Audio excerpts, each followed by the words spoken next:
আচ্ছা গাইস, তো দেখো একটু ভালোভাবে একটু খেয়াল করবা, ঠিক আছে? কারণ ম্যাথটা একটু বড় হবে। তো দেখো একটু পড়বো এগুলো, যে কী লেখা আছে, যে 2 কিলোওয়াট, ঠিক আছে? 2 কিলোওয়াট ক্ষমতার একটা মোটর 20 সেকেন্ডে 100 কেজি ভরের একটা বস্তুকে 20 মিটার উচ্চতায় তুলতে পারে। আচ্ছা, তো কি বলছে কোশ্চেনটায়, যে মোটরের কর্মদক্ষতা নির্ণয়ের মাধ্যমে শক্তির অপচয়ের পরিমাণ ও প্রক্রিয়া ব্যাখ্যা করো। ঠিক আছে, আমাদেরকে মানে তোমার এই যে অপচয় এবং কতটুকু শক্তি প্রদান করলাম এবং কতটুকু শক্তি অপচয় হলো সেগুলো আর কি বের করে দেখাতে হবে। তো ম্যাথটা কিন্তু একটু বড় হবে, সবাই একটু খেয়াল করে ধৈর্য ধরে এবার একটু দেখার চেষ্টা করো ভাই। কারণ হচ্ছে কি, যে এই ম্যাথগুলো তোমাদের পরীক্ষায় খুবই কমন আসে, মানে খুবই কমন যদি এসে যায় তাহলে কিন্তু একবার চেয়ে থাকবে, কিন্তু কিছু কিন্তু করার থাকবে না। তো দেখো কী করবা, আগে তোমাদের কি বের করতে হবে বলো তো? ক্ষমতা বের করতে হবে, যে এই মোটরের যে ক্ষমতা সেটা হচ্ছে তোমাদেরকে বের করতে হবে, ঠিক আছে? তো কীভাবে বের করতে হয় অনেকে হয়তো জানো এই সূত্রটা, যে পি সমান সমান হচ্ছে তোমার mgh। আমি একটু তাড়াতাড়ি করিয়ে যাই, ঠিক আছে, তোমাদের সুবিধা হবে বুঝতে। তো এম এর মান দেওয়া আছে নাকি? এম এর মান দেওয়া আছে এখানে কত বলো তো? 100 কেজি, কারণ মোটরের ভর হচ্ছে তোমার 100 কেজি। আচ্ছা গেল।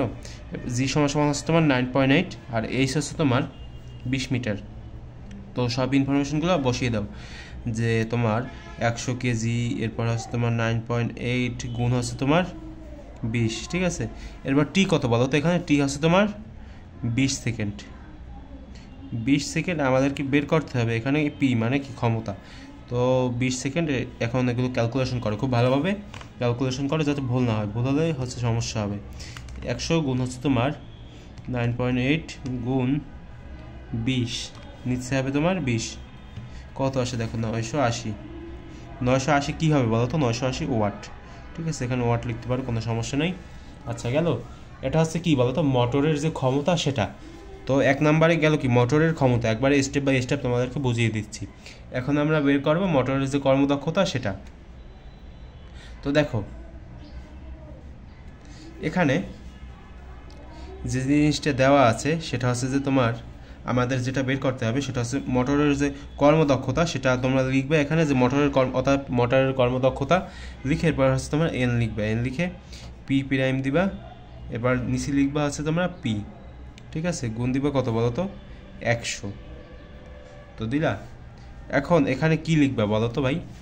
এখানে তোমরা যে জিনিসটা লিখবা সেটা হচ্ছে তুমি পি প্রাইমের মান উঠাবা, এরপর হচ্ছে তুমি এখানে লিখবে 100% পি প্রাইম এবং পি এর মান তোমরা এখানে লিখবা। তো পি প্রাইম এবং পি এর মান কত সেটা তোমাদেরকে জানতে হবে নাকি? তো এখানে পি প্রাইমের মান হচ্ছে তোমার এই যে এইটা, ঠিক আছে? 980 ওয়াট আছে না? এটা হচ্ছে তোমার পি প্রাইমের মান। তো 980 এখানে লেখো, 980। একক লেখার দরকার নেই, কারণ এখন তো আমরা ক্যালকুলেশন করবো, সমস্যা নেই। আচ্ছা, তো এখন পি এর মান কোথায় পাবা? পি এর মান হচ্ছে তোমার এখানে দেওয়া আছে, এই যে কোশ্চেনে দেওয়া আছে 2 কিলোওয়াট ক্ষমতা, ঠিক আছে? 2 কিলোওয়াট মানে কি? 2000 ওয়াট। তো দেখো এখানে 2000 ওয়াট। একবার তোমাদের কিন্তু একবার বাংলা ভাষায় খুব সহজভাবে বুঝিয়ে দিচ্ছি স্টেপ বাই স্টেপ। এটা হচ্ছে তোমার দ্বিতীয় স্টেপ। 980 ভাগ হচ্ছে তোমার 2000, গুণ হবে তোমার 100 কি পার্সেন্ট, ঠিক আছে? প্রবাবিলিটিতে যাবা, তারপর পার্সেন্টেজে প্রেস করবা, দেখো তো কত আসে?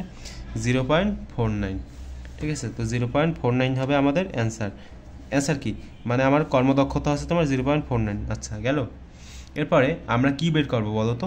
আমরা হচ্ছে শক্তির যে অপচয় সেটা হচ্ছে আমরা এখন বের করব। শক্তির অপচয় কীভাবে বের করে? এই যে এই সূত্র প্রয়োগ করবা, খুব ভালোভাবে খেয়াল করো। শক্তির অপচয় বের করার যে সূত্র সেটা, শক্তির অপচয় লিখবা। লেখার পরে তোমরা জানো শক্তির অপচয় সমান হচ্ছে 1/n, এরপর আছে তোমার পি প্রাইম বাই টি, ঠিক আছে? আচ্ছা দেখো এখানে 1/0.49, এটার মান কত? 0.49, ঠিক আছে? এরপরে পি প্রাইমের মান কত? পি প্রাইমের মান হচ্ছে তোমার 980। 980 কোথায় পেলাম? এই যে উপরে আমরা বের করেছি না এখানে, এই যে এটা হচ্ছে তোমার পি প্রাইম, ঠিক আছে? 980 এর সাথে গুণ হবে কি বলো তো? টি। টি কত? 20, ঠিক আছে? তো এখন ক্যালকুলেশন করলে কত বের হয় সেটা একটু আমরা বের করি, সবাই ভালোভাবে খেয়াল করো। ব্র্যাকেট 1 মাইনাস 0.49 ব্র্যাকেট, এরপর আছে তোমার গুণ 980 গুণ আছে তোমার 20, কত আসে? 99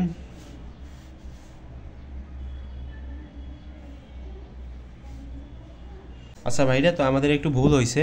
বিষয়টা হচ্ছে এখানে কিন্তু 980 হবে না, এখানে হবে তোমার 2000 দাও, ঠিক আছে। এখানে হচ্ছে তোমার অরিজিনাল যে ক্ষমতাটা সেটাই হবে, অর্থাৎ আবার ক্যালকুলেশন একটু করো তাহলে। একটু আমি খুবই দুঃখিত এইসব ভুল করার জন্য। 1 - 0.49 গুণ হবে তোমার 2000 গুণ 20, কত আসে? 2400, ঠিক আছে।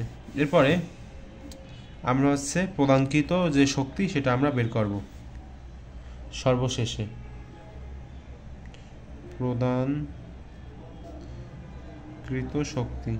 প্রদানকৃত শক্তি কত বলো তো? সূত্র পি সমান পিটি, ঠিক আছে। তো পি কত? এখানে পি আছে তোমার 2000 গুণ হচ্ছে তোমার 20 কত বলো তো? 20 কেন বলো তো?